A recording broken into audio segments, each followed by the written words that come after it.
paz do Senhor, meu irmão, minha irmã, tudo bem com você? Convido você mais uma vez para participar, para ouvir, visualizar mais um vídeo da Escola de Aperfeiçoamento Bíblico.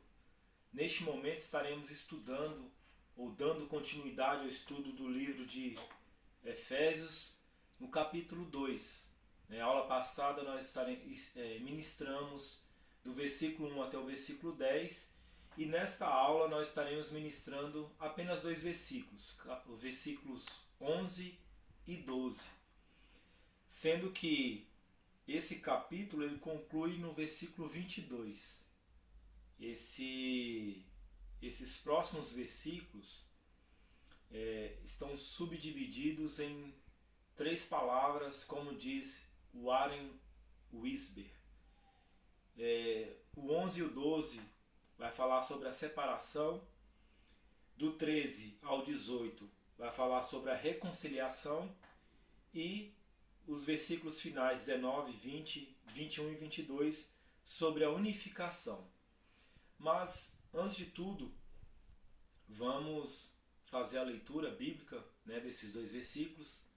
Estaremos orando após a leitura e iniciaremos o estudo bíblico. Amém?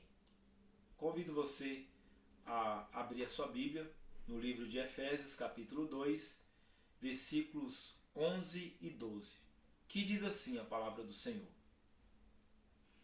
Portanto, lembrai-vos de que vós, noutro tempo, éreis gentios na carne e chamados incircuncisão pelos que na carne se chamam circuncisão feita pela mão dos homens.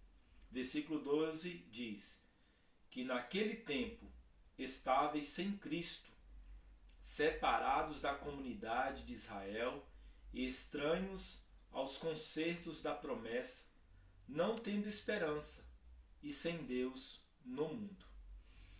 Vamos fazer uma oração. Após a oração, estaremos assim falando um pouco sobre esses versículos. Oremos. Querido Deus e amado Pai, neste momento eu quero te agradecer, neste momento eu quero te louvar, neste momento eu quero te bendizer, Senhor, pela oportunidade, ó Pai, que temos de estudar a Tua Palavra, de ouvir, de falar, de ministrar, de aprender sobre algo, meu Deus e meu Pai, da Tua parte. Convido o Pai, o Filho e o Espírito Santo de Deus para estar aqui conosco, para estar aqui na minha casa, para estar na casa dos ouvintes, no trabalho, onde quer que as pessoas estejam, ao ouvir, meu Deus e meu Pai, essa ministração. Sendo, meu Deus, dia, tarde ou noite, mas que o Senhor possa, meu Deus, falar poderosamente aos corações. Obrigado, meu Senhor. Que o Senhor, através do Teu Espírito Santo, possa iluminar a nossa mente, possa aquecer o nosso coração, possa, Deus, nos dar ânimo, Senhor, através da Tua Palavra, para assim, Deus, vencermos tempos tão difíceis, para assim, meu Deus e meu Pai, sermos mais que vencedores em Cristo Jesus. Obrigado, meu Deus. É em nome de Jesus que eu oro neste momento, agradecendo. Amém. Meu irmão, minha irmã, esta palavra de Deus, essa carta que nós já demos início ao estudo, é uma carta que me chama bastante atenção e acredito que chama também bastante atenção de você que está ouvindo este vídeo, que está visualizando essa videoaula. Nos versículos 11 e 12, nós vemos aqui algo importante que Paulo fala. Paulo, no versículo 11, vai dizer: portanto, lembrai-vos de vós noutro tempo. Éreis gentios na carne e chamados incircuncisão pelos que na carne se chamam circuncisão feita pela mão dos homens. Neste versículo, Paulo está citando aqui dois povos. Está citando o povo judeu, o povo escolhido por Deus, o Filho de Deus, e o povo gentil. O gentil aqui é o aglomerado de todas as outras demais nações. Paulo está aqui falando aos gentios, aos efésios, que na sua maioria eram gentios, para eles lembrarem. Lembra, meus irmãos, o apóstolo Paulo aqui está procurando movimentar a mente dos irmãos, dos cristãos, para que eles possam lembrar que em outro tempo eram gentios na carne. Esse gentil na carne está falando aqui sobre a questão da circuncisão. Sabemos nós que, né, em Gênesis capítulo 17, Abraão, Deus fala a Abraão que faria um concerto com ele, um pacto com ele. E esse pacto deixaria marcas. Era uma mesma aliança, deixaria marca no seu corpo. A marca de Deus, a marca do pacto, a marca ali de uma diferenciação, de uma separação dos outros povos. Abraão, com 99 anos, faz a incircuncisão. Faz também nos seus filhos a circuncisão, melhor dizendo.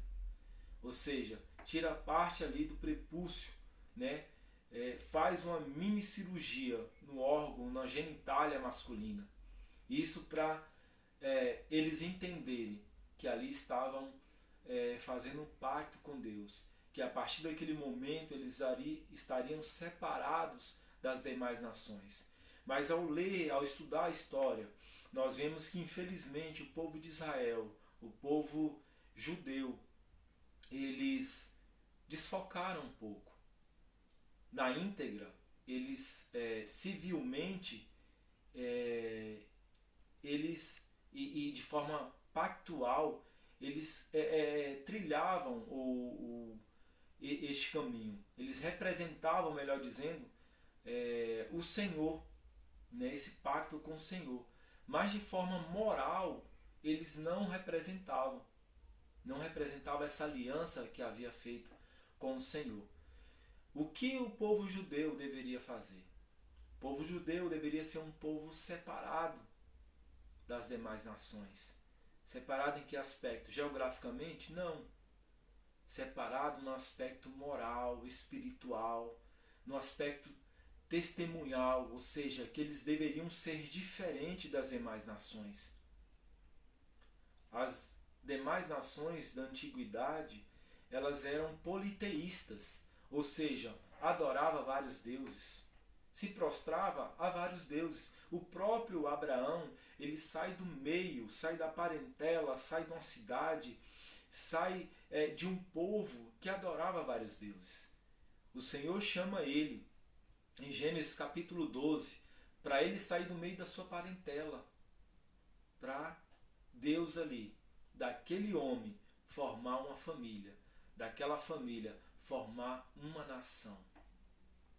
E Deus faz, e Deus cumpre. Deus faz uma promessa de uma terra para aquele povo. Então aqui, nesse versículo, Paulo está aqui fazendo menção disso, lembrando aqui os irmãos que outra hora eles eram gentios. Eles eram conhecidos pelos judeus, que os judeus aqui são os conhecidos como circuncisão, né?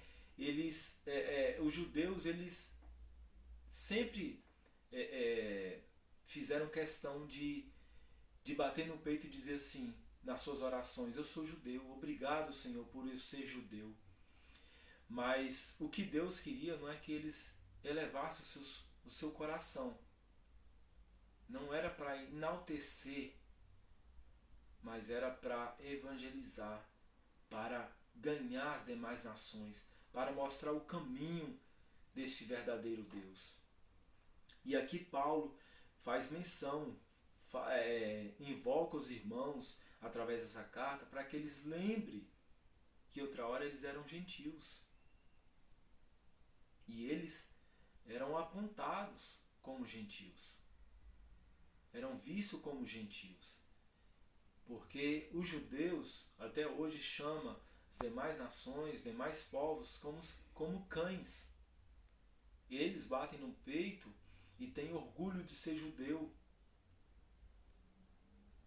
Mas por essa arrogância eles pagam um alto preço. Mas, meus irmãos, Paulo aqui está, na verdade, chamando a atenção para que eles possam lembrar, entender o que Deus fez na vida deles.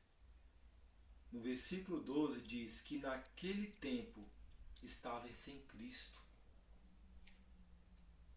Paulo escreve essa carta chega aos irmãos, para os irmãos entenderem que antes eles não tinham Cristo. Antes eles serviam a deusa Diana, praticavam culto de prostituição, de orgias. Era um culto pagão, era um culto idólatra, era um culto a qual se prostravam a deusa da fertilidade, a deusa que infelizmente passava como uma deusa, ou para eles era entendido como uma deusa que ia prover as coisas que eles necessitavam, mas estavam mergulhados no pecado, estavam mergulhados na maldição, estavam mergulhados na idolatria, estavam totalmente encharcados pelo lodo do pecado. Mas Paulo agora faz menção, Paulo agora faz uma reflexão, ou faz com que eles reflitam, entendam que estavam sem Cristo. Imagine, meu irmão, a tua vida sem Cristo. Eu olho para trás e vejo a minha vida sem Cristo. Era uma vida desgraçada, era uma vida sem graça, era uma vida sem alegria, era uma vida de ilusão. A vida dos irmãos da igreja de Éfeso, antes de conhecer a Cristo, era uma vida de idolatria, de perdição, de orgia, de prostituição, de bebedice e outras coisas mais.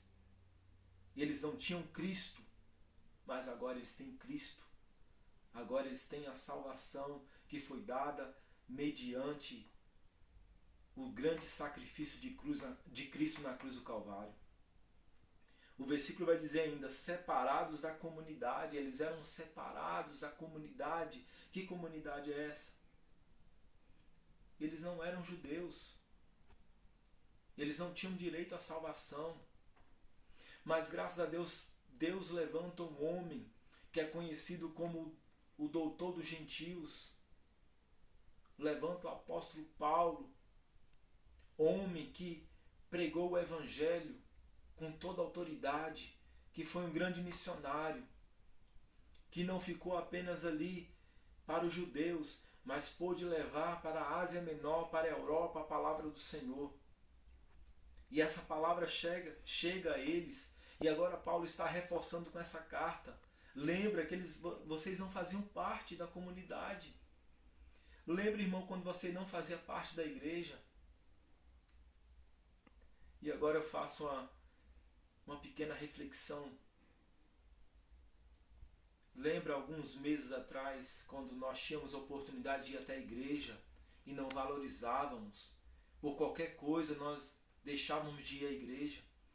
E hoje nós estamos privados de estar abraçando os irmãos, de estar cumprimentando os irmãos, de estar visitando os irmãos. Que após essa pandemia, que após essa praga, que possamos fortalecer os nossos laços e não deixar mais de fortalecer esses laços. Que Deus possa nos fortalecer em Cristo Jesus, que nós possamos nos amar mais, que nós possamos valorizar mais esse título de sermos chamados filhos de Deus, de sermos cristãos ou pequenos cristos. Eles não faziam parte da comunidade, eram gentios, eram os cães. Aquele que não nascesse judeu, ele poderia até se tornar um judeu, mas um judeu prosélito, um recém-convertido, mas não de nascença. E infelizmente o judeu até hoje bate no peito. Até hoje se vangloria disso. Deixaram de pregar a palavra do Senhor. Deixaram de falar sobre o Deus Todo-Poderoso. Mas enfim, a palavra do Senhor continua: separados da comunidade de Israel e estranhos aos concertos. Eram estranhos aos concertos. Como o versículo 11 diz, eles eram incircuncisos. Eles não tinham a circuncisão, não haviam feito a circuncisão, porque apenas judeus ou estrangeiros comprados ou pessoas que se tornavam ali prosélitos poderiam fazer a circuncisão. Mas essa circuncisão aqui, ela se torna posteriormente para os judeus, como os judeus legalistas, como algo importante ou algo que não deveria mais abrir mão para a salvação. E não foi isso. O concerto que Deus fez, esse pacto que Deus fez, não foi para a salvação, mas sim porque já eram salvos. Não era condição para ser salvo. Algumas igrejas vão entender o batismo como algo que salva. O batismo não salva ninguém. O batismo é para os salvos. Antes de ser batizado, eu sou salvo. Depois é que eu me batizo. Não sou batizado primeiro para ser salvo. Não, de modo algum. Isso é para o irmão, para a irmã entender. Aqui, os legalistas já estavam entendendo que esse concerto aqui, esse ritual, esse pacto, já era uma condição essencial para a salvação. Errado, de modo algum. Mas meu irmão, minha irmã, eles estavam estranhos aos concertos. Mas a palavra dá continuidade dizendo assim, concertos da promessa, né? E dá continuidade, não tendo esperança. Eles não tinham esperança também. Qual era a esperança daquele povo no tempo antigo, no mundo antigo? Adoravam uma deusa que exigia muito deles. Os deuses pagãos, eles exigem muito das pessoas. As pessoas têm que dar, têm que oferecer, têm que se sacrificar, se martirizar. O nosso Deus não é assim. Nosso Deus pede um coração contrito, um espírito reto. Pede um culto racional, não um culto que seja irracional. Mas o nosso culto ele envolve a racionalidade humana, ou seja, eu cultuo a Deus porque eu sei quem é esse Deus. Eu cultuo porque eu quero cultuar. Eu cultuo não esperando algo, mas porque Ele representa algo importantíssimo para mim. Você pode dar um glória a Deus por essa palavra? Eles não tinham esperança. Estava na escuridão do pecado. Não tinha esperança alguma. Qual a esperança que eles tinham? Qual a esperança que você tinha antes de Cristo? Qual a esperança que eu tinha antes de Cristo, antes da salvação? Eu não tinha esperança. Vivia um dia após o outro, sem esperança alguma. Mas quando a luz de Cristo raiou sobre a minha vida, sobre a sua vida, aí a nossa vida passou a ter sentido. Paulo está refletindo com eles através dessa carta. Essa carta está servindo para que eles possam entender e refletir e olhar para trás como era a situação deles antes. Você já olhou para a tua vida antes? Já olhou para trás? Quem era você antes de Cristo entrar na sua vida? E por fim a palavra do Senhor vai dizer, sem Deus no mundo. Meu irmão, minha irmã, Quem somos nós sem Deus? O povo de Efésios, além de Diana, existia ainda um panteão, ou seja, vários deuses a qual eles adoravam, se prostravam. O mundo antigo é envolto de vários deuses. O mundo começou com a adoração a um Deus, mas se desviaram adorando a vários deuses. Se formos olhar para a antiguidade, para os outros povos, vamos ver a multidão de deuses, de pessoas que adoravam a outros deuses, a vários deuses, ao Deus Sol, ao Deus Lua. Até hoje nós olhamos países e vemos pessoas se prostrarem a ratos, né? Se prostrarem a vaca, a barata, a vários animais, a várias criaturas. Mas o nosso Deus é um Deus único. Quando Paulo chega em Atenas, ele vê ali altares a vários deuses. No mundo antigo, na Europa antiga, na Ásia antiga, existia adoração a vários deuses, como hoje também não é diferente. Aquela nação era uma nação sem Deus.